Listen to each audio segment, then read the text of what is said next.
A list of the topics, themes, and subject matter featured in this episode has been included in the description below.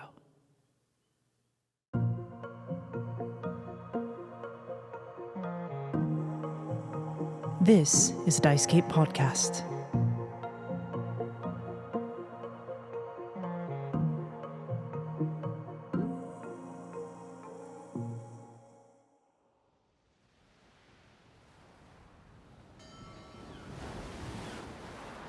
We begin with a wide shot of the sun rising on the horizon, casting an eerie morning haze with the dense fog that glides across the surface of the quiet bay waters of the harborfront district.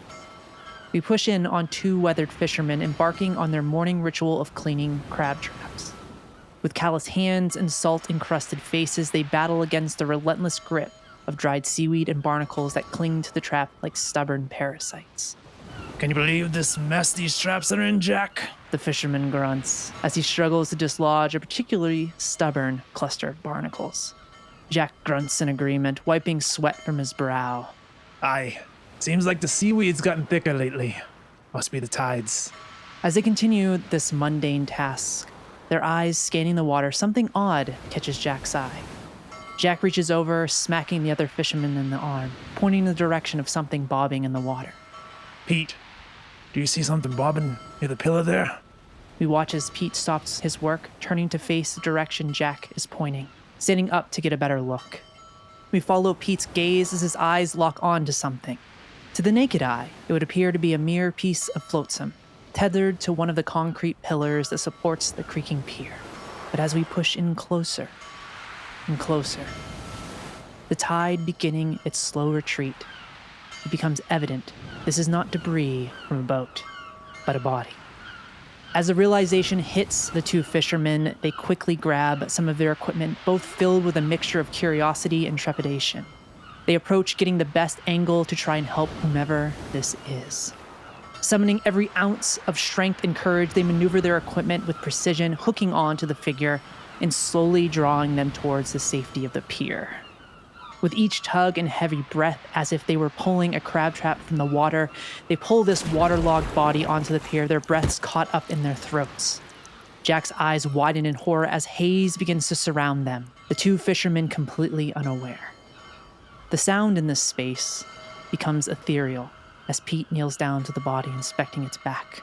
Jack, look at these marks. Those are no ordinary wounds. Nothing I've ever seen. It looks like... Pete brushes the hair away from the figure's face and stumbles backwards as bright blue light and shadow emanates from it. The two fishermen stumble, taking several steps backward, the haze around them growing thicker as shadow continues to pour from the lifeless body's face. The shadows wisp around them, blocking out the morning glow of the sun, the sound of waves crashing against the pier becoming strange echoes, reverberating through the space, until they are silenced by the sound of a knock. The rhythm steady, like a beating heart, as the pier is consumed in shadow.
Viktor, you awake in your bed to a knock on your door. Your sheet soaked with sweat. You're breathing heavy as you sit up. The knocking continues, a steady cadence to the strikes. What does Viktor do? Viktor takes a little bit of a second to regain his composure. He tries to clean himself up as quickly as he can without making too much noise in his room. And he goes to open the door, just kind of slightly creaks it open, not fully opening it. As the door swings open, standing there is a middle-aged woman, dark hair that is held up in a black hair clip with beautiful golden filigree. Her outfit is simple, a pair of black slacks and a high-necked tunic with intricate embroidering upon it, and a black duster jacket resting over her shoulders. In one of her hands, she carries a wooden walking stick with a small bronze astrolabe atop it that is currently resting in the crook of her left arm, and upon her nose, a pair of spectacles that are heavily tinted, and you see light scarring peeking out from the sides of her eyes. Good morning, Mr. Crowel. My apologies for waking you. No, it is okay. What time is it? 8 in the morning? Oh, yeah, that is quite early for me. I am not used to these early morning wake-up calls. Is there something that I can help you with? You have been requested to the chapter house for a meeting between your circle and your lightkeeper Alexandria at noon sharp. Do you know if it's like a good meeting or if it's like a bad meeting? They just stare. An okay meeting? Alexandria will inform you when you arrive. Okay, yeah. Do I need to bring anything, or is it just expected of me to show up? Well, I would change into something else. You smell of sweat? I sweat a little bit, but didn't know it was that bad. Viktor will kind of like sniff himself. I mean, okay, yeah, I can like take a quick bath. Okay, 12 o'clock. Yeah, I'll be there. Do I send word, or I'll just show up? What was your name again? I didn't quite catch it. Oh, how rude of me. Talayun is my name. And we have not met before, no? We have not, no. Well, it is good to make your acquaintance. The pleasure is mine. Will you be at the meeting, or... Oh, sorry, am I asking too many questions? Should I just go? No, never too many questions. I will be there, yes. Okay, can I ask just one more question? Is this about the next assignment, or is this about the assignment we just did, or... She grabs her walking stick, places it down in front of her, and she begins to turn, but as she does, she just says, both, and she walks away. Okay, so it's like a recap, and it's like... Okay, yeah, I see. She's already walking away from Viktor. Okay, I'll see you later. You just see her right hand goes up, giving a wave of acknowledgement. Viktor sits in their doorway for a second, like watching after her.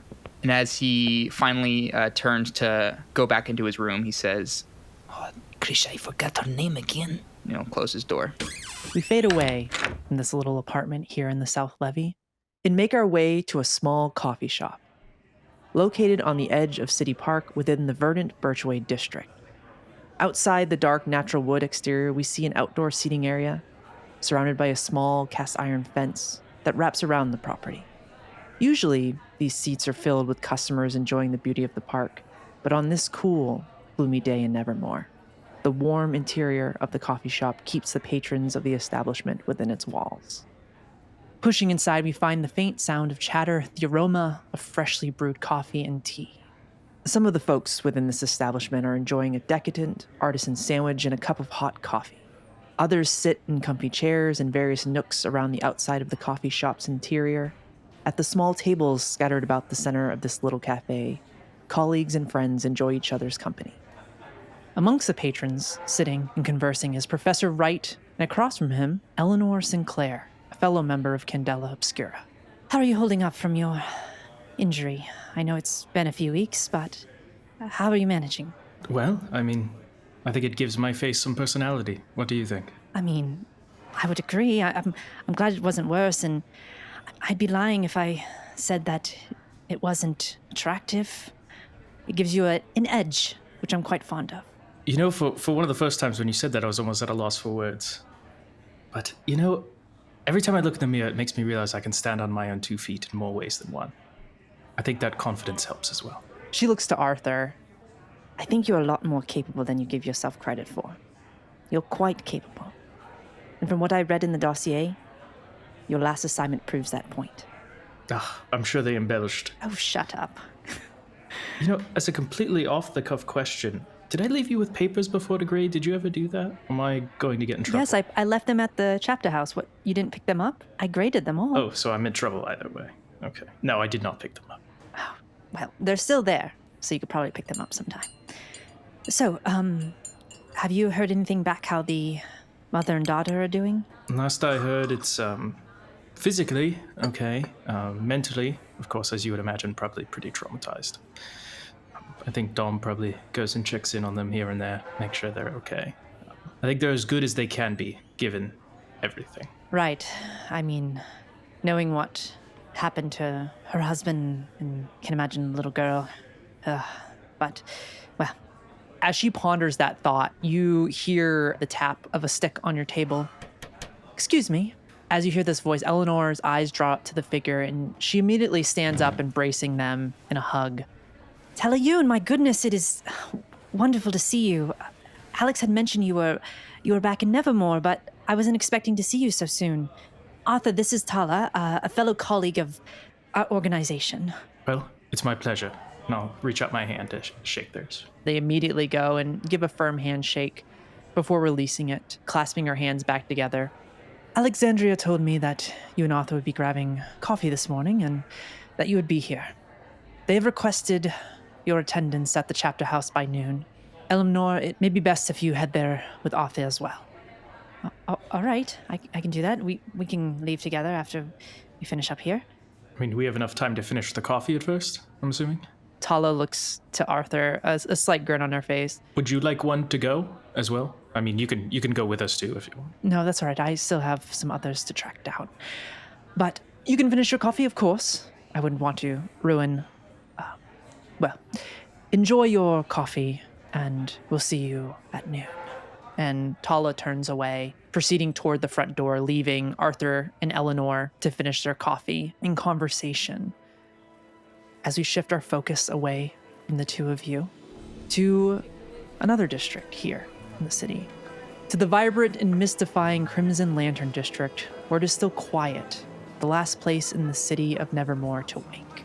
Yet there are those that linger on the streets, heading to their workshops to begin their next art masterpiece or train for an upcoming theater performance in one of the grand halls within the Obsidian Lane District. As more folks take to the streets within the Crimson Lantern, we push in on one of those individuals. Broad shoulders and a familiar heavy footfall giving their alias away. The one Dominik Kaminski as he heads towards a newsstand, where a grizzled man sells magazines, newspapers, soda pop, packs of cigarettes, and candy. Next to the stand on a leash is a small dog, a mix between a Jack Russell Terrier and a Dachshund with short, dark fur. Its tail wags and whimpers excitedly as Dom approaches, the man in the booth looking out. I thought that might be you, Sarge. Poppy only gets excited like that when you show up. I'm beginning to think she loves you more than me. Well, I mean, her judge of character could be better, I think. So, I take it you're here for something? Yeah, what's news? Well, the news. I've had somebody kind of look into some stuff for you. That woman you've been tracking, they were telling me, apparently she's been hanging out at this place called the Silk Noir. It's some sort of underground cabaret here in the Crimson Lantern District that my contact told me about. They wouldn't tell me where it is. Said it could get them killed if they shared that info. I know that's not the most helpful information, but they did say it's run by a group of smugglers that go by the name the Red Hand, I think. Red Hand. The Red Hand. Mm-hmm. Okay. Silk Noir. Red Hand. Gotta find a location. I have some people I could ask about the Red Hand, I'm sure. So what else have you been up to? I heard about a couple more soldiers lost. How are you holding up? I know you were close with them. Yeah. We're making sure that their families are taken care of as best as possible. Jimmy is doing better every day. I don't know if you remember Jimmy, but Dominik takes from his back pocket a stuffed giraffe. I was gonna go see Judy and Lizzie this afternoon to see how the weather holds. Yeah, well, Good work on the Silk Noir information. Do I know anything about the Red Hand? You would know a little bit about them. They smuggle artifacts. They oftentimes will be in places after phenomena happens. They seem to just be there sometimes. Okay. But they're more known for smuggling rare artifacts and antiques, Right. and amongst other things too. But they're a pretty rough group, and people that cross them, it doesn't always end well. Okay. I think our paths are going to be crossing soon. All right. Well, I'll take a paper. Is that all you need? He looks at you. Maybe, make sure the Sunday funnies are in the paper before you hand it to me. All right. Well, I've given you other names, Sarge, so they'll give you the good funnies too. So I feel a little weird. Oh, I understand. Just here's a little extra. He reaches down behind his newsstand. He pulls up a paper, and you can see it's raised a little bit. And as he slides it across, you can hear underneath just something certainly metal, a metal container, as he slides it over to you. I know no one needs to know about this, right? Yeah. Secret safe with me. Okay. Fantastic. He looks a little ashamed as he says that, but he's a man of his word. You know that. There's a lot of guilt where Dom, sees what he's doing to a friend, but he can't stop right now. As you stand there, Dom, you hear the dog start to bark as the sound of light footsteps approach you, and you hear a voice call to you. Sergeant Kaminski. Do I recognize the voice? You do not recognize this voice. You see this mid-height woman, long dark hair, is up. She's holding a walking stick, and she looks toward you. A word in private, if you could. Sure. Step away from the newsstand, give him a nod. I pocket my newspaper carefully. She steps to the side with you. I was sent here by a mutual acquaintance. Alexandria Whitman, your lightkeeper? Yes. This is about your next assignment. All right. And where do you figure into this? Why is it you're coming to me? Oh, I recently retired from being an investigator, much like yourself. I have taken on a role as, you could say, a lightkeeper in training. And she smiles when she says that. But Alex would like you to be at the chapter house by noon, if possible. The rest of your circle will be waiting for you there. Excellent. I will be there. I'm assuming you'll be there as well? Of course. Interesting. I try to play back in my head how long she would have been standing there watching me at the newspaper stand. You would gather that it wasn't very long. So you would gather that, yeah, you're okay. She didn't notice anything. All right. Puts me at ease. She nods to Dom, and she turns around, walks away back onto the streets. And from there, we're going to jump forward in time a few hours later as we arrive at the Circle House in the Harborfront District. The room itself is quiet. Beyond the ticking clock that rests upon the north-facing wall, you would see Eleanor sitting in a chair reading through notes, Tala sitting at a table sipping a cup of freshly made tea. And as the clock ticks and ticks, the hour hand slipping over to noon, Alex enters the room to greet you, and next to her, another figure.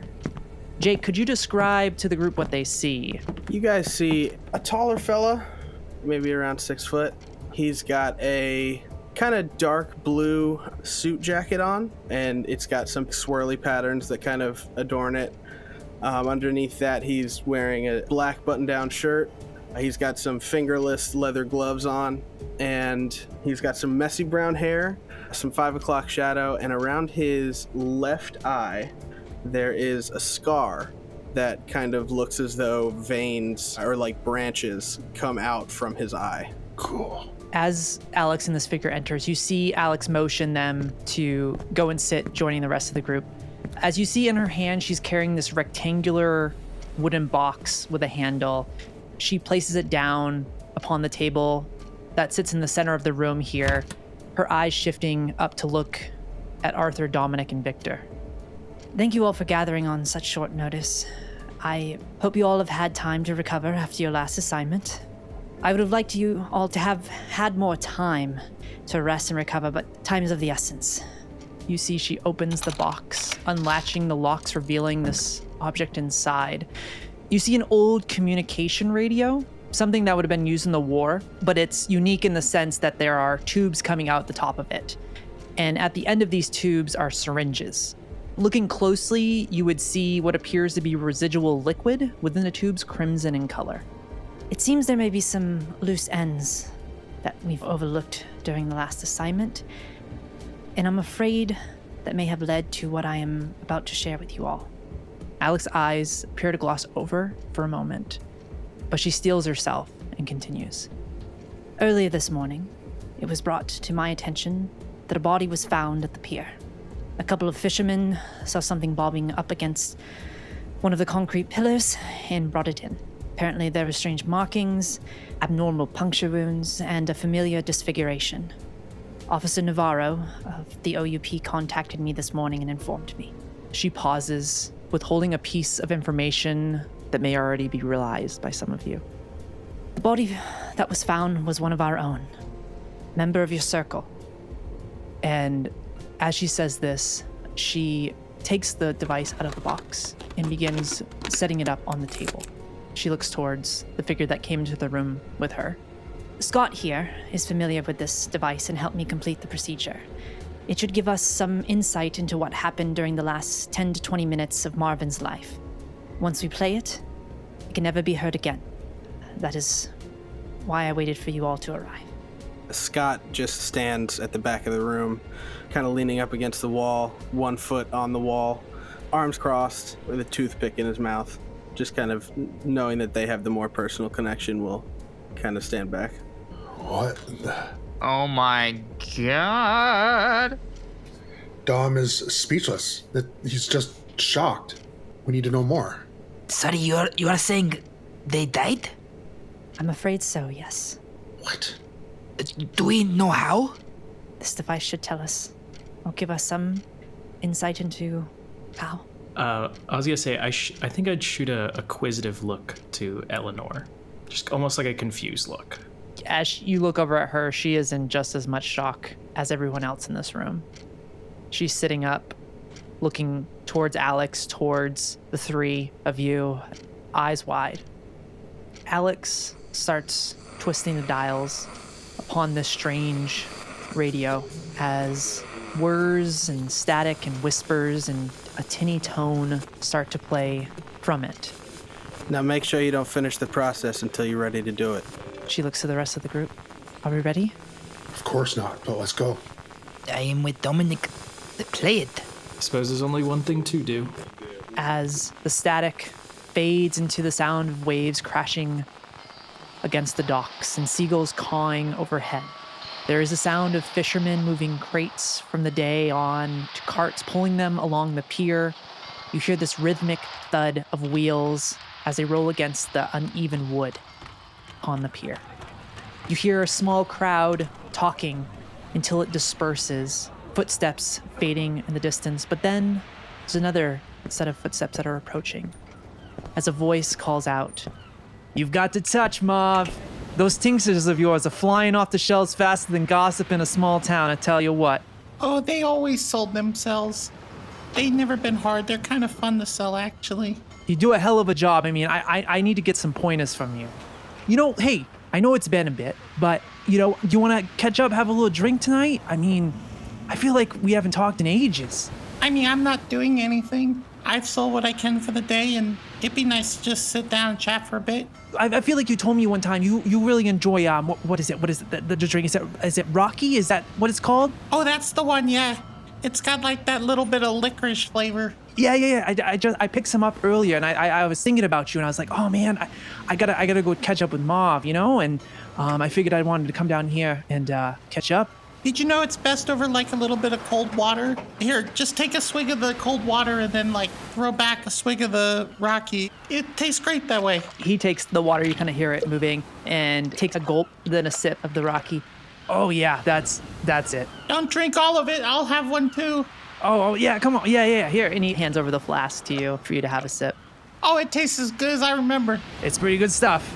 Whatever ended up happening over at the Arum Lumina factories over there? I mean, I heard it ended up just being like a gas explosion or something, and one of the buildings burned down. Is that's what I heard? Oh, I think the official declaration was it was a Prosecco puzzle party, but I think that's just like terms for a drug deal or something. Okay, I mean, I think I've heard of that, a Prosecco puzzle party. Yeah, okay. He's nodding up and down to that, kind of smirking. I honestly don't think it was too much on the up and up. It was like all a bit of a cover up. I mean, if the Sentinels were involved, I mean, what can we expect? You know, they're always trying to hide stuff, you know, people in their secrets. Am I right, Marv? Always. He takes the flask back from Marvin, takes another sip, gives Marv a little playful punch in the arm. You and I, though, Marv, we're open books, pals, the Harbor Front duo. And then he takes a sip. Well, we can't forget Mr. Flask here, you know, so maybe the Harbor Front trio. Oh, that's getting to be a party, isn't it? Is it good to associate with like a Flask as your like trio member? That's true. I mean, maybe not.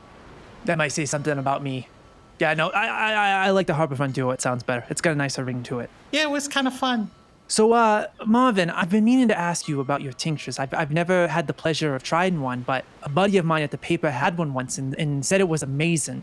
I'm curious, though, how you make them? I mean, it seems like a delicate process, you know? Do you have like a special recipe or like a little something, you know, you add for those effects? I mean, you're obviously doing something, right? Why do you think it's me?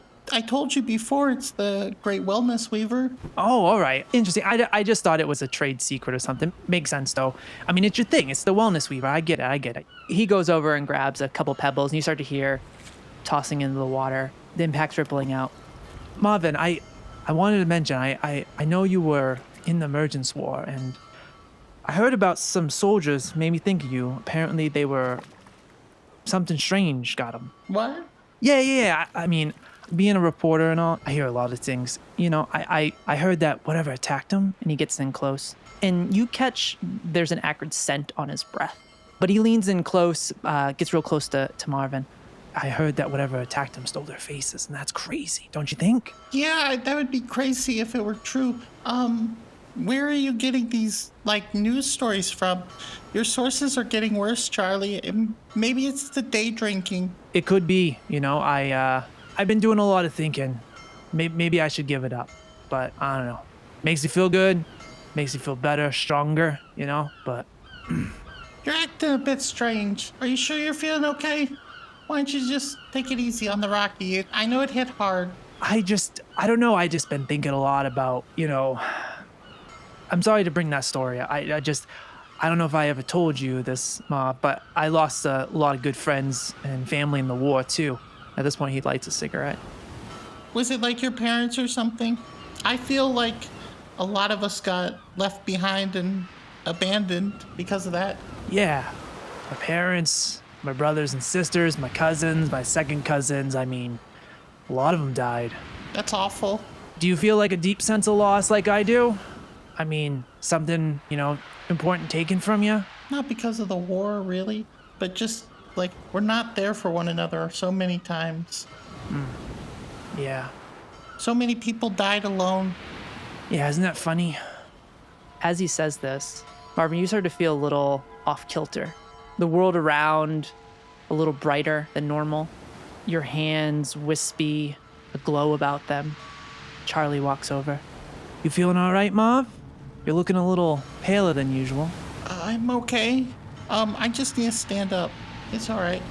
I think it hit me too. As Marvin stands up, you stumble forward, and as you do, Charlie walks a little closer. Don't try and get up. You won't feel anything here shortly. And you hear the sound of behind you as Charlie grabs Marvin by the throat and begins carrying him over towards the water and holds Marvin up. As he does that, his other hand reaches, and you would hear the sound of clothing being moved around and the sound of a metal piece being grabbed as he just squeezes tighter on Marvin. I always had an inkling that you had the amulet, Marvin. I can feel it on you. Am I able to grab it out of his hand? You can attempt to. We'll say, go ahead and make a hide roll. I'll try to use some drive on this. I'll roll 4 dice. The best I got was a 4. As you hold on, you feel the hands squeezing tighter around Marvin's throat. As he pulls the amulet back, the nails elongate, puncturing in further, and then plunging Marvin into the icy waters of the pier. And from the water, the bubbles, you just see kind of the face shifting, and the other hand reaches in the water and just drags across Marvin's face as he holds him down there. As I'm kind of struggling in that, can I actually try to like break off my finger into the amulet? Okay. Yeah, absolutely. Like through the mouth of it? Yeah, go ahead and make a strike for me in these final moments as you're held under the water. That would be a 1. You go to try and break off one of your fingers into the amulet, and the other hand smacks it away and just plunges it into Marvin's back and just pushes in further and further and further. And the water just starts to fill up Marvin's lungs. Those last moments, as the light fades, you feel yourself just fading away. And as that happens, we see Alex flip the switch, turning the machine off. Do we all know Charlie? I do not know. Never heard of him, never. No, nothing. I'm sorry, I'm still quite new to the group. I don't know too much about you all and who you talk to and who he talked to. Well, we know it's a newspaper, right? He's a reporter, he was saying? Yeah, do we know any other physical descriptions from the tape? I got lost in listening to what happened. Alex speaks up. It sounds, with the waves, it sounds, I'm guessing, close to the water. I mean, that's where they found their body. Is there more information that I'm missing here? I think we need to be upfront with one another, or someone else may suffer the same fate as Marvin. Something about this doesn't add up to me. Is Marvin really dead? The body's in the other room. This machine wouldn't work if he wasn't. Hope drains from his face. Why did he want the amulet? I am confused. Does anybody know exactly what the amulet did? I mean, I never got too close to Marvin. I was not able to talk to them about it. How do we know that this character isn't coming for any one of us? Maybe they got the amulet and now they are coming for the rest of us. What amulet? You did not know about the amulet? I had no idea about this amulet. Dominik stands up. Marvin discovered a relic in a collapsed bunker on or near an obelisk. I can't remember now. You're talking about, like, during the war? Yeah. And, you said an obelisk, do you know what it was built for? Do you know who created it? We don't know that stuff. What exactly did it do? It had healing properties that Marvin didn't really talk about. There were, war-stricken locals that he helped out, and some of our people over there he helped out for sure. He saved lives. What I don't understand is that, say if you are someone who wants the amulet. It holds great power and you want it. So you go to take it. Why drown them into the water? Why not just knock them out and take it? Why go to the lengths of murdering them? I really enjoy about you that you don't understand evil, and I hope that never changes. Well, if I may, there's also the more simple solution past evil. If we can be honest, I think we know he was a bit obsessive about it, and with someone obsessive about holding on to something, if you keep them around, they're not exactly ever going to go away if they don't have it. You all knew that they had this amulet? I take it now, from what I'm gathering? Yeah, I did not know of its importance, but, I guess in hindsight, they hid it. I guess it was obvious that there's something going on with it, but... Alex, do you remember when I came here with Marvin originally, and I told you you're someone that could really be a benefit to the circle and kind of conducted those introductions? Yes, I remember. Yes. Well, I knew he had the amulet as of that point. We were conducting some research on it to see what else we could find out about. I think probably from that point on, I think a large reason why he stayed in the circle as well was because he didn't want me to tell you. And the way in which he agreed to stay in the circle was that, well, I wouldn't tell you. Until we had a better understanding of things, because as we know with artifacts such as this, we confiscate them for studies exclusively, and they wouldn't have liked that to be taken away. I understand the... Listen, I'm not telling you it was the best decision in the world. Not defending it there. No, not at all. I understand what you're saying. It's messy. Yes, it is certainly messy. Well, I think we need to figure out what we need to do next, because this is obviously a problem. If this relic that Marvin had upon them was significant, well, they obviously wanted it for a reason. What if it took it from them? I just feel like there was a motive that we are missing. There could have been witnesses. There must have been a clear reason why they wanted to get Marvin out of the picture. Enough to do it in almost plain sight. I don't know. I don't know Marvin as well as you, Dominik. I feel like you should take the lead on this. If you think it was just out of evil, then I believe you. No, you're right. It was a deliberate thing. You know what? Maybe you're right. Maybe I will take point. We need to find out who this Charlie is or was. I think whoever Charlie is probably dead. And then this is pretending to be Charlie. Maybe another avenue might even be, if Charlie is dead, then we have two bodies. Well, how does Marvin know Charlie? They had a pre-established relationship, did they not? Did I hear that correctly? I mean, they talked like friends at the beginning. Mm-hmm. What if, like, the last assignment we did, this is someone who is wearing someone else's face? Maybe this Charlie person, they have been replaced, and I don't know, just Marvin seems so comfortable. If he was that comfortable, then we're dealing with something a bit more intelligent than the average phenomenon. Seems like more than just impersonating him, it was able to get his personality, not just the face. We need some kind of safeguard going forward. So if we get separated and we come back, we need a way to confirm that we are who we say we are. Some sort of code word that confirms that I am who I am and you are who you are. Can you guarantee everyone in the room right now is who they say they are? Would a bleed detector pick up on that? There has to be a way of testing. That's a good point. You guys see real quick the veins underneath the left eye of Scott begin to kind of look as though underneath the skin they're giving off a bit of light. And I would like to use my mind reader ability and kind of open up my mind and see if there's anyone in the room whose mind I cannot hear, as if they are not a person. Oh. Who are you, Scott? Who are you? I do normally have to make a read roll for that. I don't know if you want me to do that, but... Yeah. You can go ahead and make a read roll for it. Yeah, do it up. That sounds cool. That's something you mentioned in the after hours, not right now. One of these is gilded, so I'm rolling 2 die, one's gilded. Let's see. I got a 6. Dope. So on top of surface thoughts, I could probe deeper into someone if I wanted. Okay. Do it. All right. So as you expand your mind out, this almost sixth sense coming from you, you would gather surface thoughts from Alex. They would be trying to figure out what newspaper could Charlie work for. That's what she's thinking about. Those are her surface thoughts right now. A possible place to go look.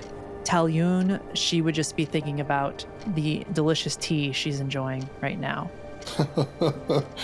She's unaffected by everything. Yeah. It's rude.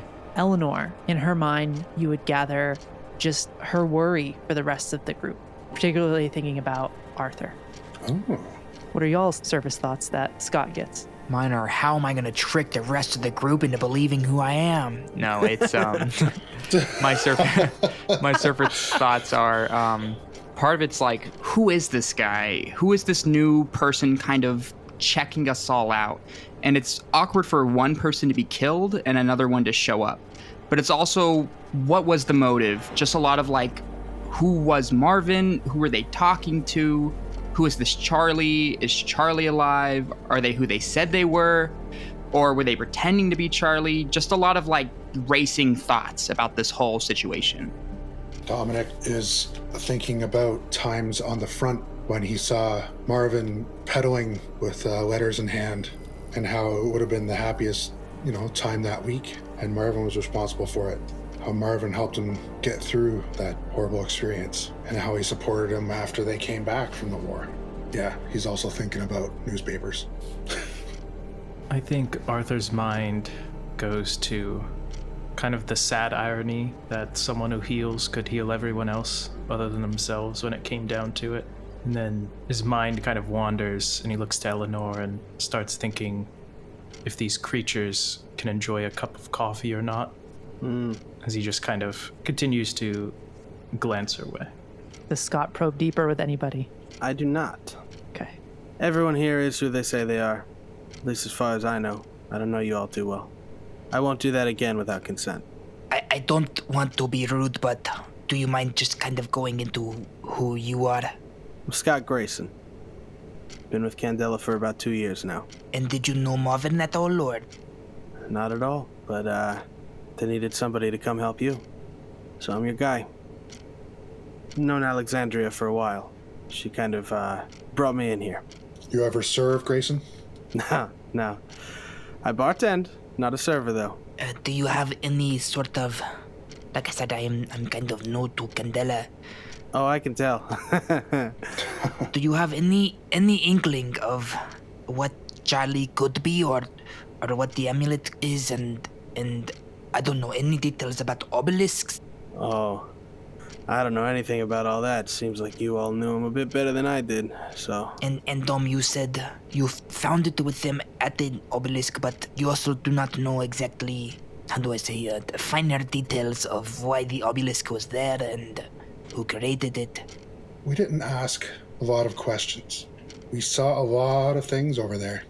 We haven't even gotten into it between Marvin's stories and mine. We don't talk about it a lot, but they were prone to going off by themselves quite a bit. They were never afraid of anything, and they came back all proud of this and secretive, but not to me. I don't know. Marvin didn't mind sharing with me. But there was a bunker. The bunker was pretty much split in half. It was a huge gaping hole in the ground. That's the easiest way for them to get into a bunker.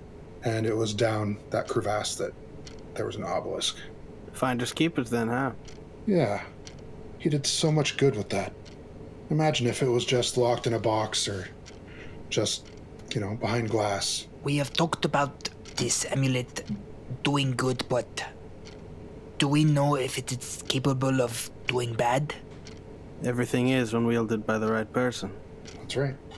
And it was doing good with the right person. Okay, so what are our next steps? Where do we go from here? Well, I think that could be good to check the docks. There are a few papers here in the city. The Nevermore Observer is one. The Paradox Gazette is another. I'm assuming Arthur's writing everything down. He's always got that notebook. The Nevermore Observer is more of a respected, neutral paper, but the Paradox Gazette is kind of a, how do you say, it's a little bit of a exaggerated paper. Some of the stories. Some of it is stuff that people in our organization can decipher a bit more than the average reader, from what I've seen. Indeed.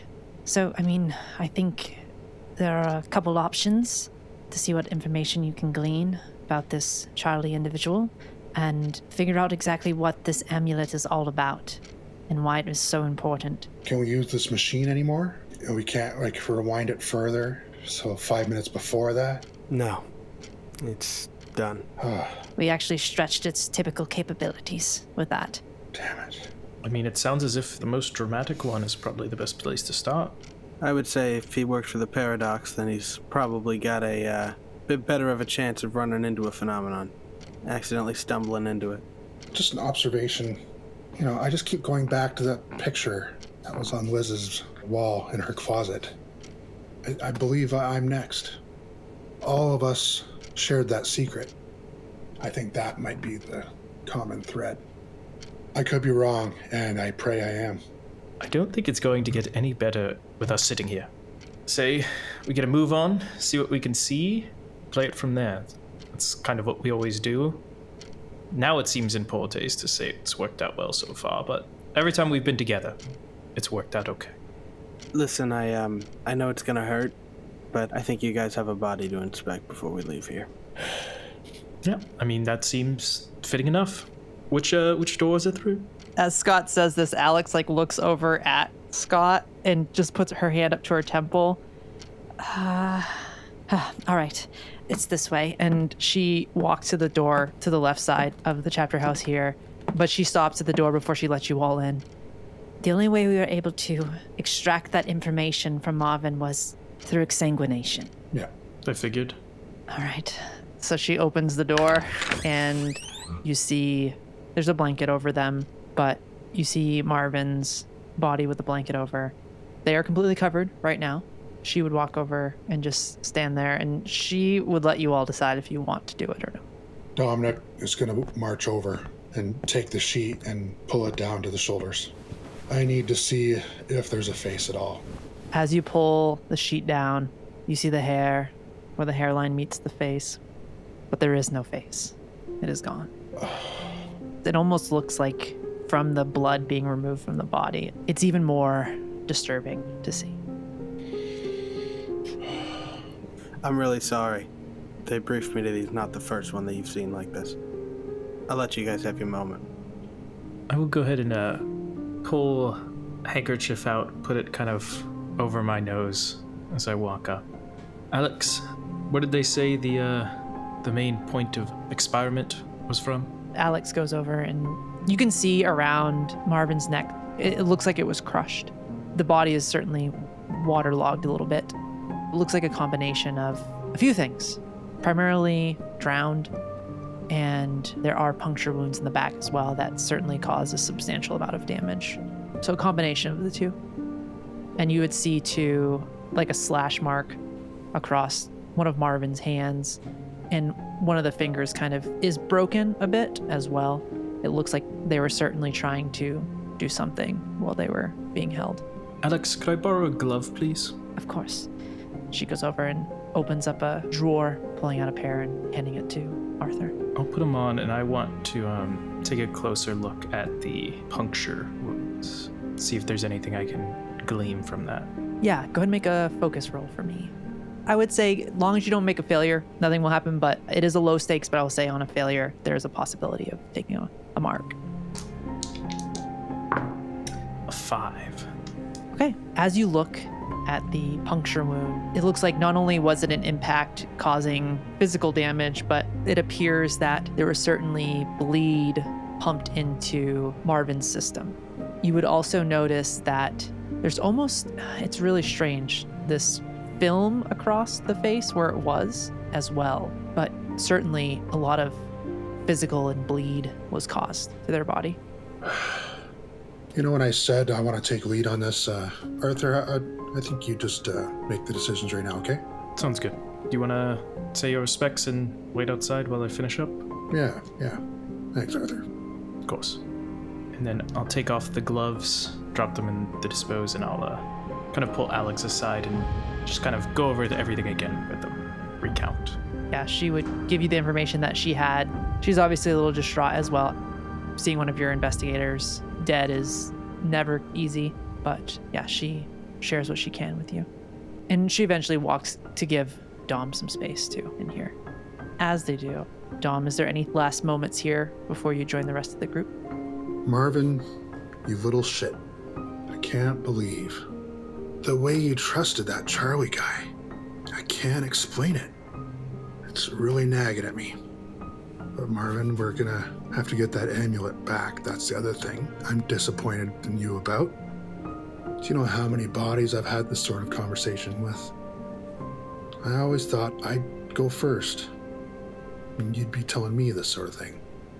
I guess I know where the thing will be. I'm the last one with a face left. One way or another, I'll see you soon, Marvin. And he covers up Marvin again, respectfully, making sure all the corners are exactly perfect. Before I leave the lab, I'm gonna go into my new newspaper. I'm gonna check off another snuff. Okay, that's 3. So as you take your bump, stepping out with the rest of the group, as you all reconvene, Alex stepping away, going back to the body, leaving you all there, where would you all like to head to next, as you have a few different threads to follow? I don't know. What are you guys thinking? I'm thinking maybe We go to the scene of the murder, perhaps? But I want to hear what everybody else is thinking. Not a bad place to start. I mean, do we know exactly where that is? Because it sounded like there was a place of the murder and then there was a place of the body. That those might have been two separate places. Unless Alex has an idea of where it took place? She would eventually rejoin the group. Yes, I think, based on just information from Officer Navarro, wasn't too far from where Marvin would normally set up when they would sell their tinctures on the pier there. I say we do that. I'm in, yeah.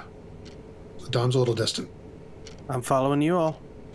So as you all head not a very long distance from the chapter house here in the Harborfront District. Did we arrive in like a carriage, or do we walk there, or? Yeah, you would walk there. It's not too far, because the chapter house is in the Harborfront District, so it wouldn't be but you could absolutely take a carriage if you all wanted to, because if you're heading somewhere else potentially after, then that would make sense. Wouldn't want to get your pretty shoes dirty. They're plenty dirty already. And I'll pull out a pack of cigarettes, flip it open, and kind of push one up so it's sticking out a bit. Captain? Oh, no thanks. I'm living it clean. All right, suit yourself. Anybody else? Yeah, I'll get in there. Yeah, I'll pass a couple smokes out, pull out my lighter, light mine, and light the other two as we walk. But can I ask you, how does it feel to be kind of like the new guy? I mean, you are not necessarily the new guy because you are, 2 years into Candela, but... Yeah, I mean, it sounds like you're newer than me. Yeah, I don't know if you plan on staying long, but... Well, I gotta be honest. I've always been part of a circle from the beginning. I've never really joined one up midway, so, different experience. But I've worked with a few different folks. Can't say I've worked with any of you, so it'll be a fun time. Sorry about your friend, but, hopefully I can help. It is weird to say, but I'm a little bit luckier than some of the other circle members here. I did not quite know Marvin as well, so it's a little less painful for me than maybe Dominik. But still painful all the same, if that makes sense. I've been surrounded by loss a lot recently, so it's weird, but I guess you start to get used to it. Yeah, kid, it just keeps getting weirder. Have you ever been with the circle this big? I mean, I don't know what the general size of circles are, but I don't know. I feel like four. I mean, it would have been 5. It's pretty large. That's pretty average, honestly. 4, I mean, they wouldn't have called me in if your friend didn't, But, happy to be here all the same. Can I ask, too, how you found the Candela? For me, I was kind of picked up by the group. I did not really know that Candela existed, but I'm curious, how you got your start. Oh, sounds like we kind of have similar stories then. My first encounter with the phenomenon, I was getting attacked. Alex stepped in, and that's how I know her. Got into Candela. My story is kind of crazy. I was framed for murder, and then we fought a giant, nightmare crawler. We burned a building down.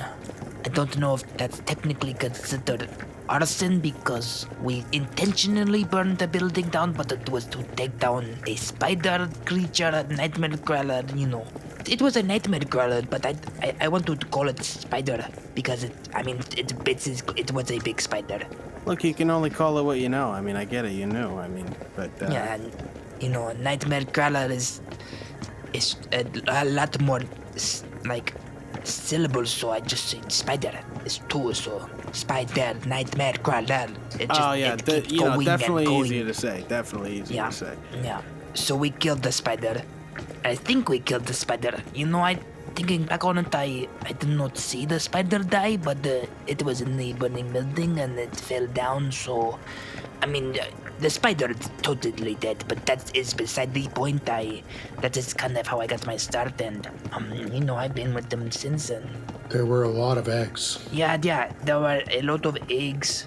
Marvin actually pulled a really good trick. They distracted the cops while Dominik here came over. You wouldn't believe the strength this man has. I mean, I was in cuffs and this guy came over, towering over me, and then with all this brute strength and power, he just ripped the cuffs off. I thought my arm was going to break. I mean, you look at me and I've got these like little bird arms. Oh, he definitely looks like he could have broken you. I believe it. This guy looks huge. I think he could break in me, man, honestly, and I'm surprised he did not, but... Don't let him fool you, Scott. Victor is right behind me in every dangerous situation. I don't doubt it. He makes very competent backup. This is more kind of unintentional. I don't mean to always be in battle. My mind just thinks, and I do. Or I should say I don't think, I kind of just do. Hey, kid. You're rambling, all right? Don't doubt yourself as much. You got this. Oh, yeah, sorry. Yeah, that's how I got my start. It was kind of a crazy day. Oh, trust me, I get it. You're gonna have a lot of them. You would have liked Marvin, no. They were nice. And they were cunning. Seemed like a good one. They made great healing tinctures. It seemed like they knew a lot of people. That's why it makes this so hard. You know, come to think of it, I did hear about a factory burning down a couple weeks ago. That was you guys then, alright? Yeah, that was my old job. I don't really go there anymore because, you know, obviously there was that incident. We have a lot in common. You worked at the factory, Scott? Oh, no, but I'm not welcome at my old job anymore either. And where was that? I did a lot of bartending down in the Crimson Land. Oh, my sister lives in the Crimson London. Oh, where at? She kind of lives in like this little quaint apartment, kind of close to where you kind of find like a lot of gambling dens, kind of near that area. It's not as safe, but it's cheap. She's probably down close to the White Rabbit then. I try to visit when I can, but it's easy to lose money, so I try not to go too much, but you know. Oh, trust me, I've seen many dudes looking like you coming in there and losing a buck. Yeah, I gambled once and I stopped, you know, it's not for me, not very lucky. Hey, well look, you're with this company, you can't be lucky, can you? Yeah, I guess not. Depends on how you look at it, I guess. Maybe we're the lucky ones. All these other people who don't know any of this is going on? Yeah, I missed that.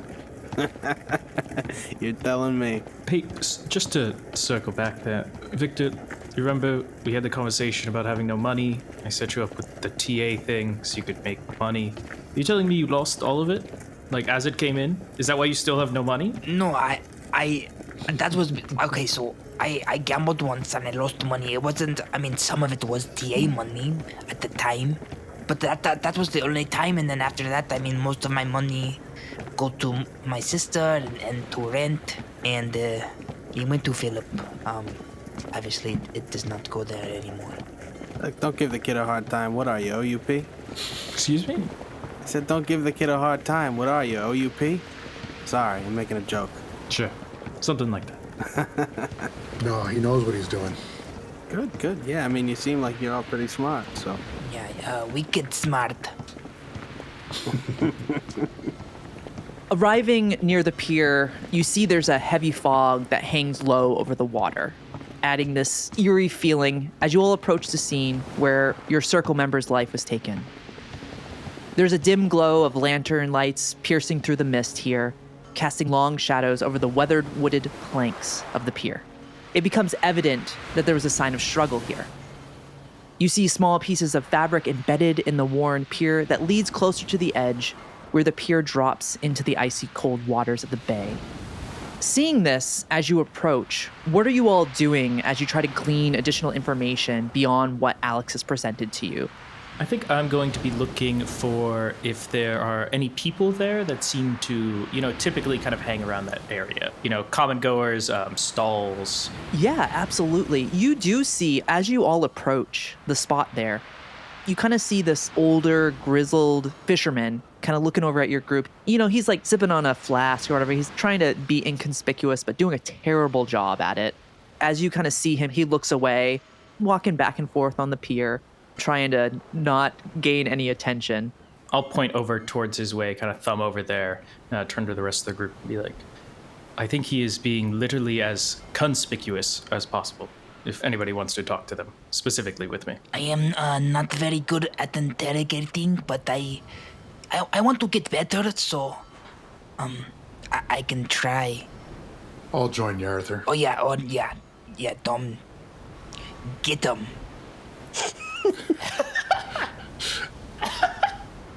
I think Dom's looking for a fight right now. He's upset. Dom and Arthur, you approach this fisherman here. You see he's got like waders on and a heavy jacket. He's got his hood on, but as you approach, he's like, Yeah. he just sips on his drink. What do you want? I'll kind of flip open my pack of cigs and hold one out to him, not saying anything. He looks around. Are you sentinels or? Sentinels. Well, hey, I'm not. I've been busted a couple times for drinking out here, so. And he grabs one of the cigarettes. You got a light? Oh, yes. And I'll go ahead. I'll pop one in my mouth, too. I'll motion to Dom if he wants one first. Dom will wave it off. No, I like to keep things clean, you know. I'll whip out a little lighter, light both his and eyes, and turn to him and say, how often do you hang out here, friend? Well, I'm here most days. I don't really go out on the water anymore. But is everything all right? Oh, everything's great. You just seemed like you had something on your mind, and people tell me I'm a good listener, so I wanted to stop by. See anything weird? As you're having this conversation with him, he seems a little skittish, for sure. Go ahead and make a sway roll, low stakes. He seems a little suspicious, jittery, nervous. Okay, I'll do one drive on it. So it'll be one gilded, one normal. That's a 6 on the gilded, so never mind. I'll take it back.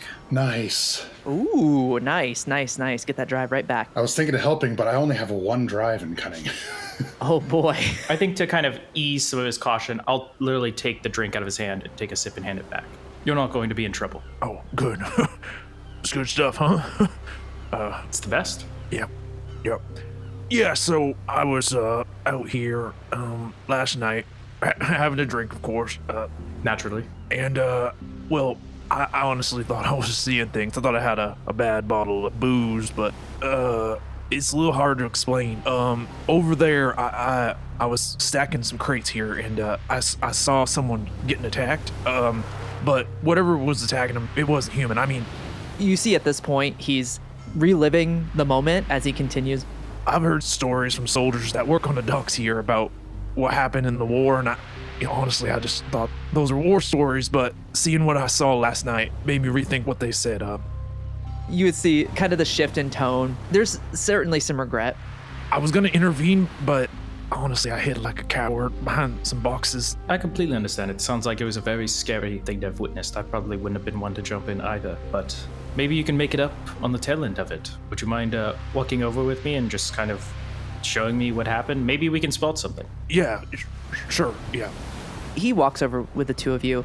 As they head over, what is Viktor and Scott doing as that conversation's happening? I think as that conversation's happening, Scott is over on the pier where you said there's signs of a struggle, and I want to use a bleed detector to see if there's anything around the area on that fabric you mentioned, maybe. Yeah, as you look into that space, go ahead and make a focus roll for me.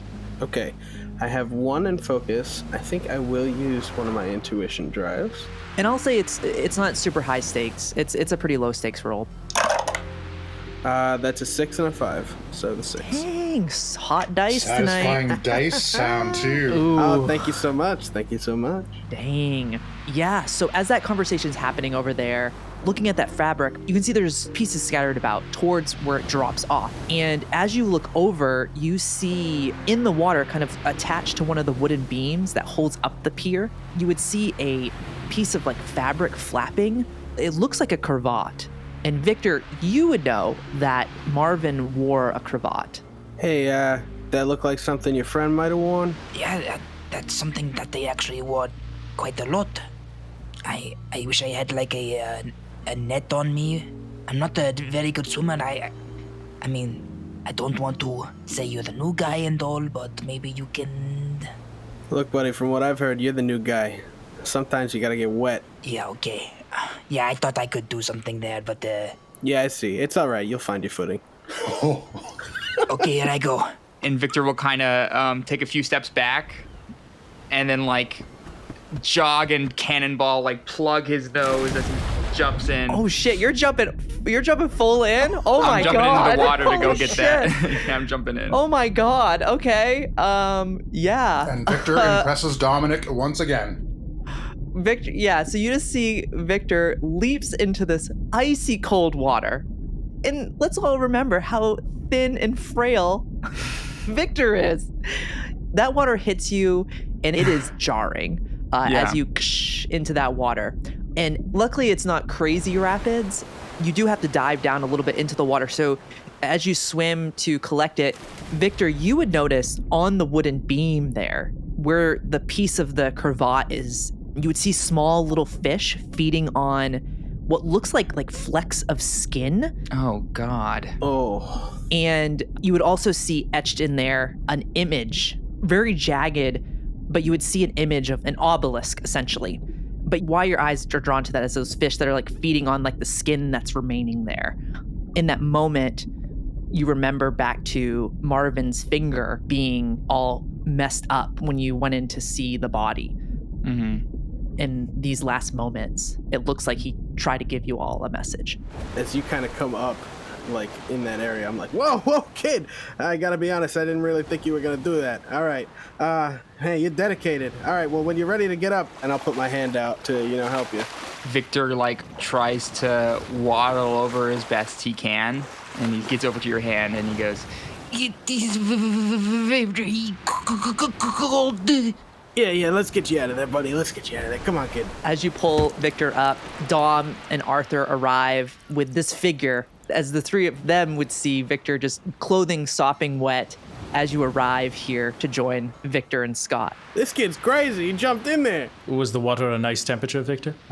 Viktor will hold up the cravat that he has and just go, Cravat. Hey, he got it. That's Marvin's. I will take off my suit jacket and kind of put it around Viktor. What did you see? So, okay. There was, Let's get him somewhere warm. warm would be nice.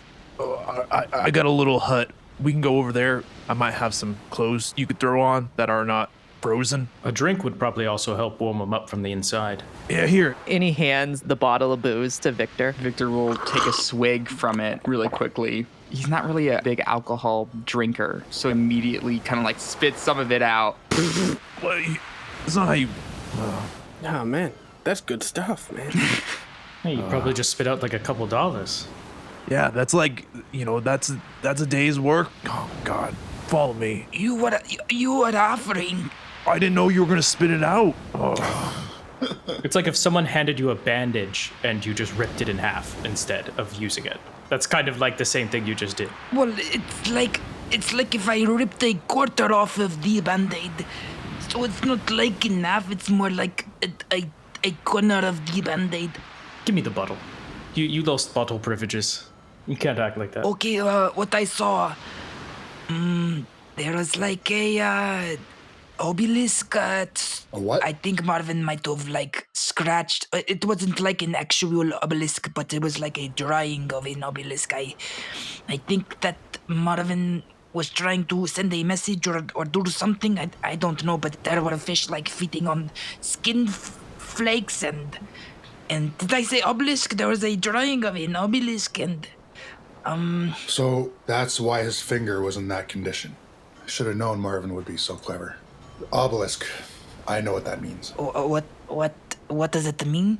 The obelisk is where he found his amulet. Oh. Which has been bringing all this unpleasantness to us. Okay, so are you saying that if we destroy the obelisk, then no more of these outbreaks, or?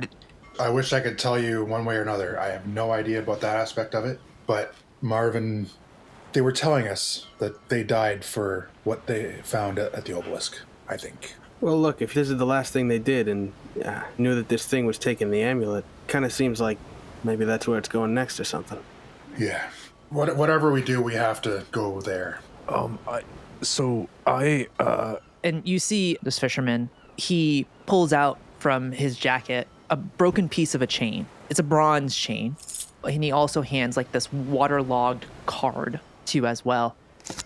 When I saw the individual leaving after they did whatever they did, to your friend, and I'm terribly sorry about that. And I don't know if this means anything, but And he holds out in his hand this broken part of chain. Dom, you would see that, and you knew about the amulet, so you would know that this is a piece of it. Precisely where did you find this? it was over where your friend where And you can see he doesn't want to say it. when your friend was, Their name was Marvin, and they were drowned. yeah. Again, I'm sorry. I found this over nearby. And you see the chain, and then there's like a waterlogged business card. Okay. What's on the business card? So you would see on the business card the name Charlie Kipper, lead journalist, Paradox Gazette. Well, I guess that our next trip is to the Gazette, and then we're going to take a road trip. Before we go, do you mind if I ask, did you put in a report? I mean, you witnessed someone being murdered and you didn't jump in, which, I mean, that's one thing, but did you not tell anyone?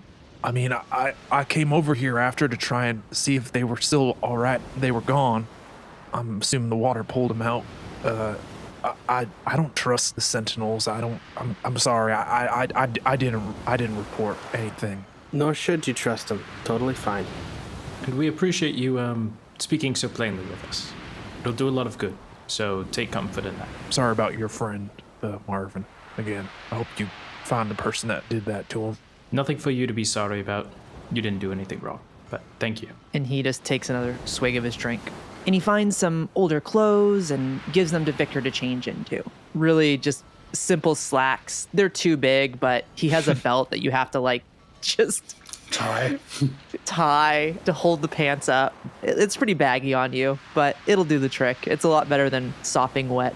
It's adorable. Maybe on the way we can stop for some clothes for you. Oh, I don't have that kind of cash on me right now. Kylie, I don't know if there's any mechanical money in this game. How much? You would have money. Yeah, you would absolutely be able to stop at a store and pick up some stuff. Yeah, we could find something for you. I mean, they don't have to use too much fabric, so it should be cheap. Oh, you're actually buying me clothes? Yeah, of course. Why not? Viktor looking to the rest of the group, trying to get closer. Maybe Bond goes, I get a look at this guy, huh? Look, man, it's business expenses. You jumped in a freezing cold ocean, Sorry, I really didn't think you were going to do that. But, yeah, we'll get you some new clothes. Don't worry about it. Yeah, I don't know. I didn't think about how else we could get it, so I kind of went into my mind palace and was like, jump. That's good. Trust your gut, especially in this business. Well, you spared me the trouble. I appreciate it, Viktor. Yeah, I will say I probably will not be jumping into the water again, and not in the near future.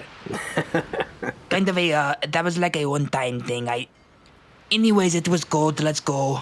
As you leave the pier here, you stop, get Viktor a new pair of pants and a shirt, and head to the Promenade District, where the Paradox Gazette is located. Before we actually get there, maybe when we stop for the clothes, Yeah, is there anywhere I can find a physical copy of the Paradox Gazette? sure. Yeah, you would be able to find a newsstand. Yeah, as you're heading into the Promenade District, you'd have to take a carriage to get there from Harborfront. It would take a bit of time to walk, but as you are heading out to hail a carriage, there would be newsstands scattered about where you could pick up.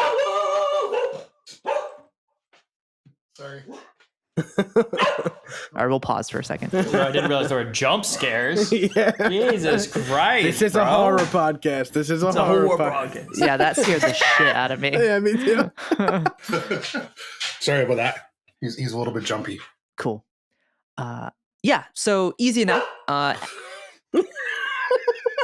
Stop it. Just stop it, buddy. You good? You gonna pull through? Protecting me, bud? Thanks. Yeah, so as you're hailing that carriage, before you head to the Promenade District, also to pick up some non-wet clothes for Viktor, you would find some newsstands scattered about. But yeah, you could pick up a copy of the Paradox Gazette. Great. I want to check the paper for the last article written by Charlie Kipper. As you look at the paper, flipping through it, that name is not in there. And if you go back even a week, because it's a weekly paper that they release, They do have a few weeks of it, and there are no signs of Charlie Kipper. As I come back to the carriage and I get in, I'll toss the newspapers out to the rest of them. No mention of this guy in the last couple weeks. He's been missing for a bit, it seems. Or at least he doesn't work there anymore. Okay, so we're thinking like definitely replaced. Sounds like it to me. Is it like kill on sight? Maybe it's like a punch on sight, a shoot on conversation. Apprehend on sight? Yeah, detain maybe. Detain on sight? Question on sight? Yeah, like mild violence on sight. Mild violence on sight. Yeah, well, let's play it by ear. Maybe knife to the thigh, not the chest, kind of on sight. Knife to... You know. Yeah, write it down if you can, because I'm gonna forget I said it, and I'm gonna try to shoot him. So you know. Well, we need to find out how they react to us asking after a Charlie Kipper at the Gazette. Okay, so among us, who stands out the least? You talking about who's gonna go in there? Let's just all go in. Let's just do it. So what's our game plan? Like, what kind of questions should we be asking? What should we not say? As, I guess, a professor in this area of expertise and this newspaper that kind of touches on that, would I have really had any contact with them before this? Maybe like a name or a correspondent that I helped consult with? Yeah, absolutely. You would know a reporter by the name of Brooke Willis. She's come to you for information because the Paradox Gazette, they kind of dig into the stuff that the rest of the world is trying to hide. They definitely are on the fringe. There is some truth in these kind of bizarre articles that they write. Brooke Willis, she would be someone that would have come to the Nevermore Institute of Technology and Engineering to speak with Arthur. So that could be a contact there. I'll pass that on to the rest of the group. There is a Brooke Willis there that I've spoken with previously. I've helped on numerous papers and articles and such, so that might be an avenue to come in so we're not complete strangers. Sounds good to me. So, with a possible lead, you arrive outside of the Paradox Gazette. It's a pretty simple building, neoclassic architecture, 2 stories tall, certainly has a basement. The stairs lead up to the first floor of the building. You see warm lighting peeking through as it is getting into later afternoon, early evening. You can hear from the open windows on the second floor the sound of large printing machines working rapidly. The streets are definitely bustling with some activity. You see cars moving about, definitely a more affluent side of town, especially it being where the government, the predominance, does a lot of the governing of the city of Nevermore here. Entering into the building, you would see individuals hard at work. There would be a front desk with a receptionist sitting there. They're working on organizing paperwork, putting together files. You would see beyond that cubicles scattered about, just a faint chatter reverberating off the walls within this newsroom. The receptionist, they would look up at you. Good afternoon. Is there anything we can help you with? Oh, of course, good afternoon. I was wondering if either Brooke Willis or Charlie Kipper were in today? Let me check. Yes, Brooke is in. I could collect them for you. If you'd wait just here a moment. Of course, tell her it's Arthur Wright. Perfect. All right. Thank you, Mr. Wright. I will let them know. They step away for a moment, heading out back to collect Brooke. And after a couple minutes standing here, they arrive back. You see this young reporter, long hair, her sleeves rolled up. She's got like a long sleeve dress shirt underneath, rolled up, a newsboy cap on her head, wearing this gray vest, matching slacks, cigarette dangling from her mouth. There's a little ashtray. She puts it out at the front desk, and she walks up to Arthur, grabs him by the hands. Arthur, how's it going? Brooke, it's a pleasure, as always. How are you? I'm wonderful, Arthur. So, I'm usually the one coming to see you. Yeah, what are you doing here? Oh, I know. I thought I'd just take a house call. I've gotten tired of you knocking on my own office door. I do a lot, don't I? More than most, but it's something I enjoy, so I always enjoy the conversations. Now, I was wondering if you could do me a favor. I know it's going to be a big ask if you're open for it. Okay, yeah, shoot. What you need? We were looking to meet with the Charlie Kipper. He either works here or used to work here, and I was wondering, maybe if you didn't know where he was, we could talk to the editor about it. Yeah, I know a Charlie Kipper. We didn't work directly together, but I know that name. Kind of a big reporter here for a while, yeah. If you want to follow me down the hallway, I can bring you to Mr. Ketch's office, and you can speak with him. He probably have a little bit more information than me. I'm just a writer, so I don't have all that information. But yeah, I can absolutely bring you to him if that works for you. You're the best writer here, Brooke, of course. Thank you. God, you're just... She smacks Arthur in the arm. So, no, I can't. We gotta keep this professional. All right, yeah, follow me. And she leads you all down the hallway. And she you had quite the entourage, Arthur. Are these well, I mean, I don't think he would be a bodyguard, but bodyguards? I mean, is that where you're at this point in your life? I'm a pretty important person, Brooke. But no, some of them friends and other consultants of so forth. All right. I know, nothing that interesting. I wish it was, though. Gosh, no, you're walking around like a politician. She continues to lead you down the hallway. You eventually reach the editor's room where Mr. Ketch is. You see inside, sitting there, is this older gentleman, mid-50s. Definitely you can tell he works a lot.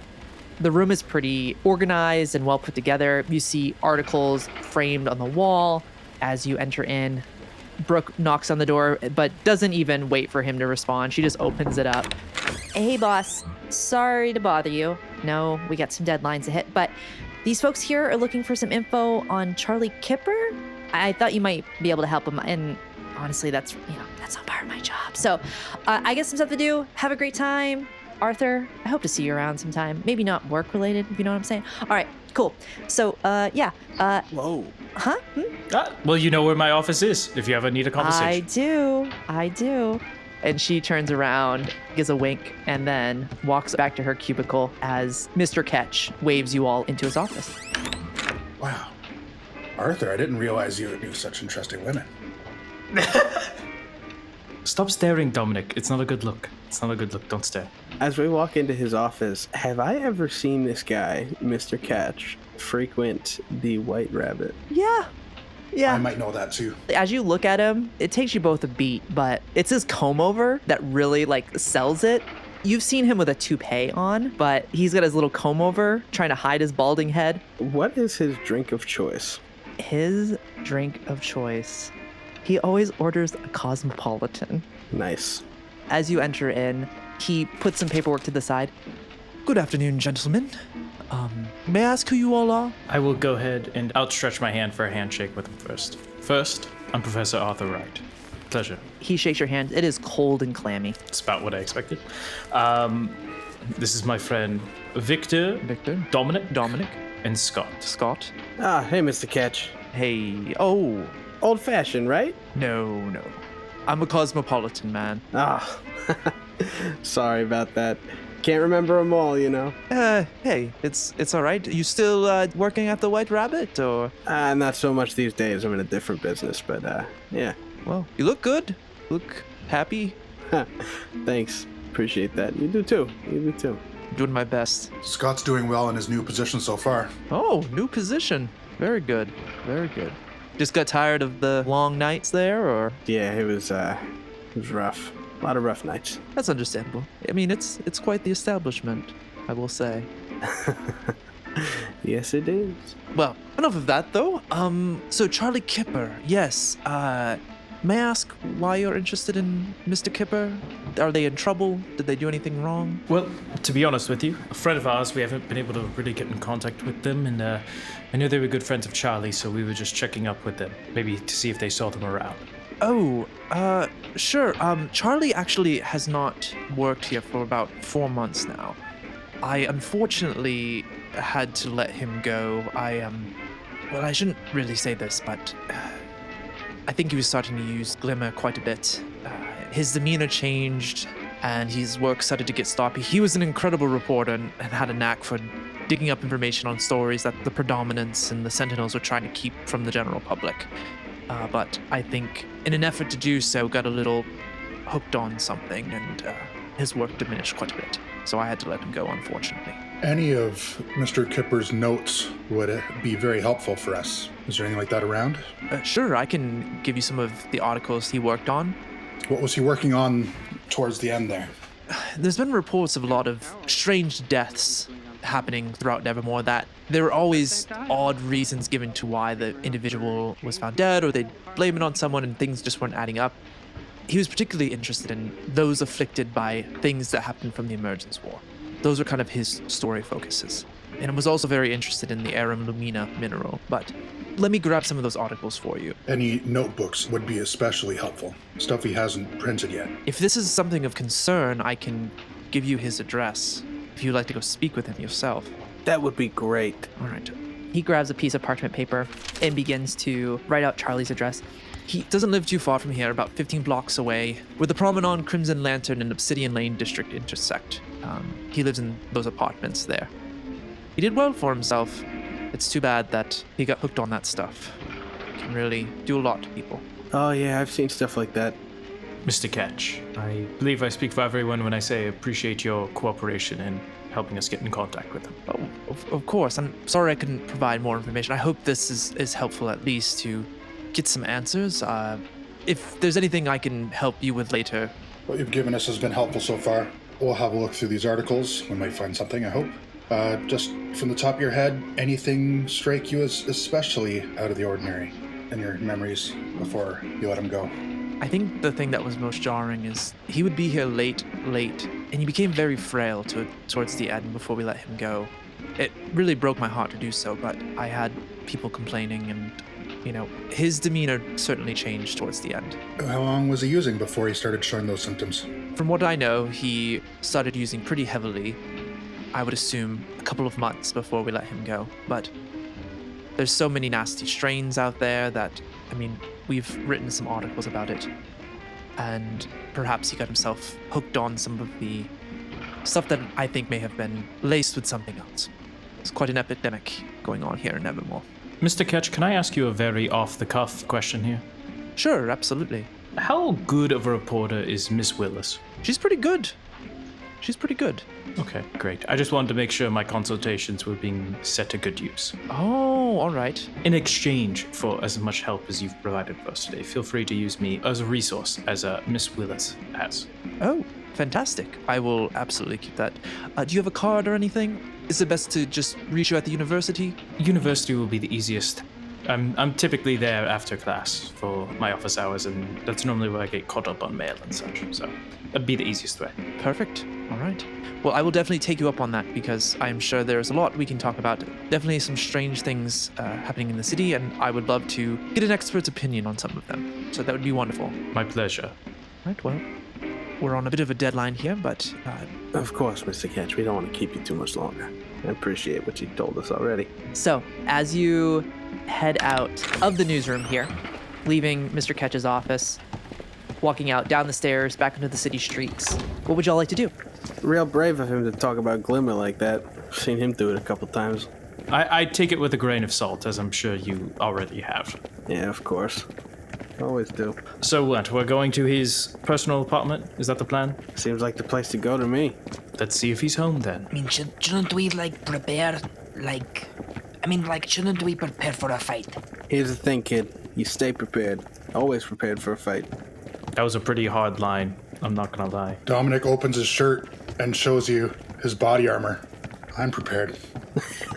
Yeah, Viktor, we're kind of just in suits now at this point. It's just, they're kind of the ones that do that, I think. I open up my blue coat and there's a revolver on my hip. Of course. Yeah. He's so cool.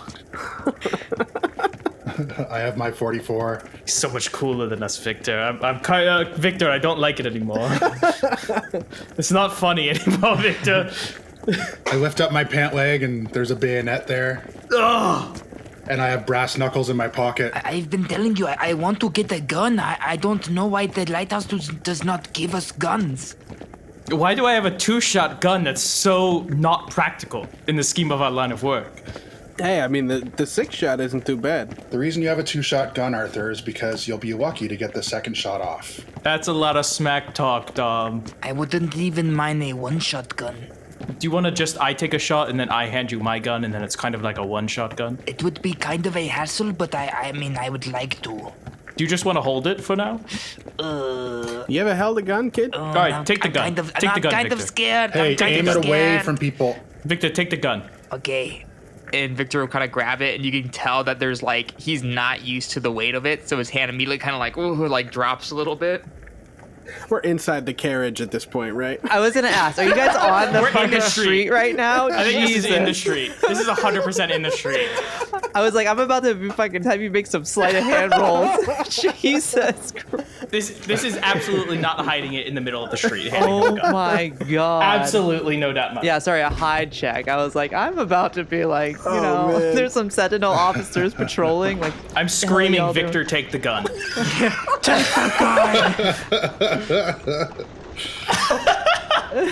as you say that, the carriage window opens up and the carriage driver just like looks down and just shakes their head and shuts it.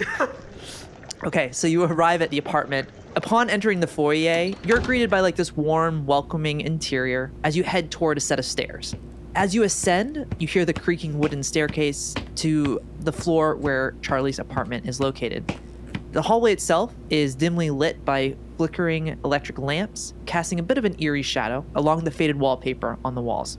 Approaching Charlie's apartment, you see the door is closed, but you do notice the faint smell of tobacco smoke wafting from beneath the door, but it's mingling with this musty scent of old books and ink. There is also a sharp, acrid smell that seems to stand out. So as you reach the door, what would y'all like to do? What kind of tone are we taking here? What are we suspecting Charlie of right now? I was expecting like a full-on like brawl and fight, but I don't know. It kind of smells like there's just somebody living here. Well, I think we established the knife in the thigh on sight kind of mentality here. Do monsters smoke? It kind of sounds like a wild question, but I don't know. You were in the war. Is that something that they can do? Monsters can do anything, and sometimes be anyone. I get that, but like in private, do you think they'd keep up the facade and smoke? So what if it's just like some innocent guy in there and we come in and we knife his thigh and it turns out it's just like his neighbor? Well, we open the door and we say, are you him? And if he says yes, then you shoot him in the leg. And then we figure it out after.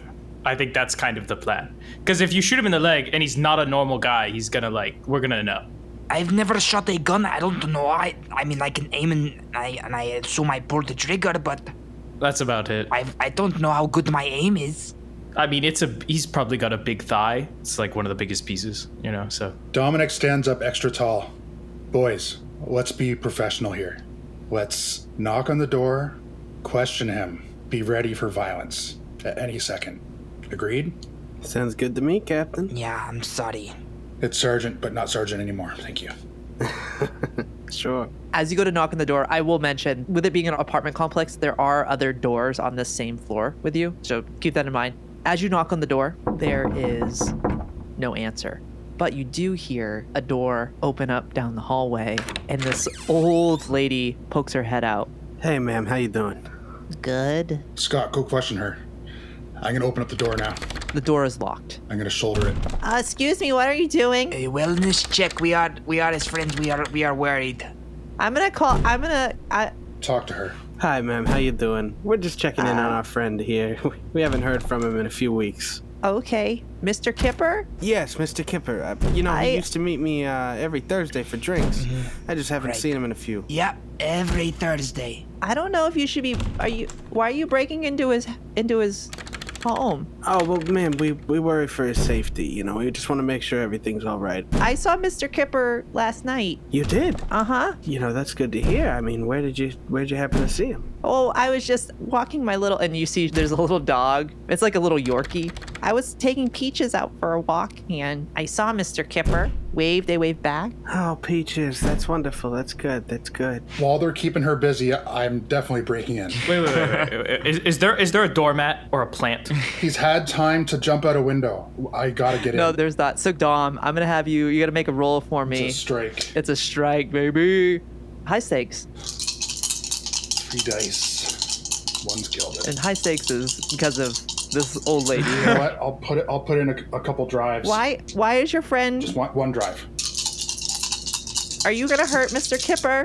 No, make sure ma'am. he's Of course safe. not. He's a friend of mine. Doors. He's a friend of mine. Really hates doors. I've got 5.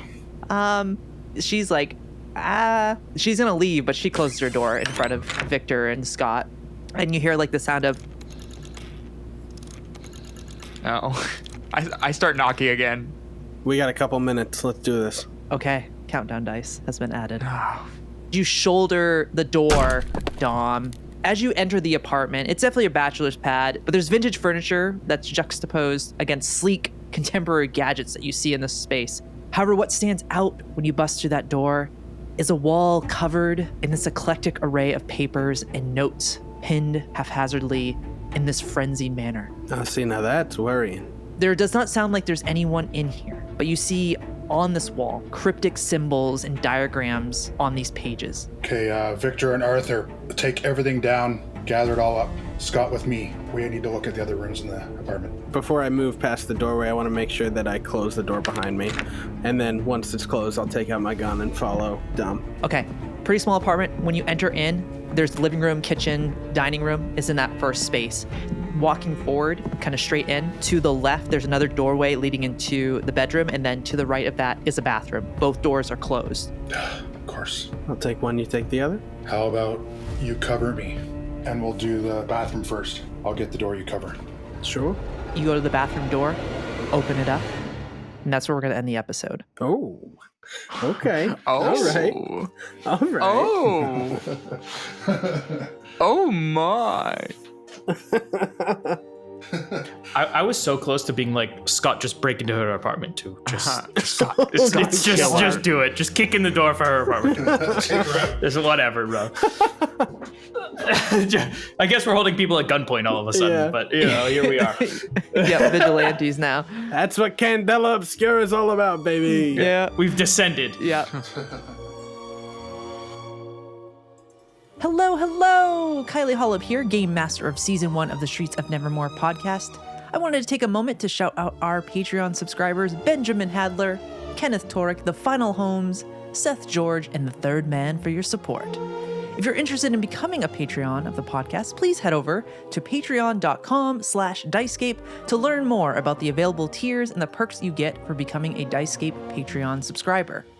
Some of those extra perks and bonus content is available now on the Patreon, including Viktor Crowel's audio logs, office hours with Professor Wright, and after hours with the entire cast. Links to our Patreon will be found in the show notes and a link to a video breaking down the various Patreon tiers. Your patronage helps support our small team scattered across the country, put together each episode as we continue to refine our craft, utilize better resources so that we can deliver continually evolving episodes throughout the remainder of the season and beyond. Thank you for listening, and we look forward to sharing the next episodes with you here soon. Bye-bye.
Streets of Nevermore, a Dicescape podcast, was created using the Darrington Press Community Gaming License. The Illuminated World Standard Resource document is owned and copyrighted by Darrington Press, LLC, all rights reserved. Streets of Nevermore, a Dicescape podcast, is adapted and based on content created and owned by Darrington Press. Candela Obscura, Darrington Press, LLC, 2023, available at darringtonpress.com.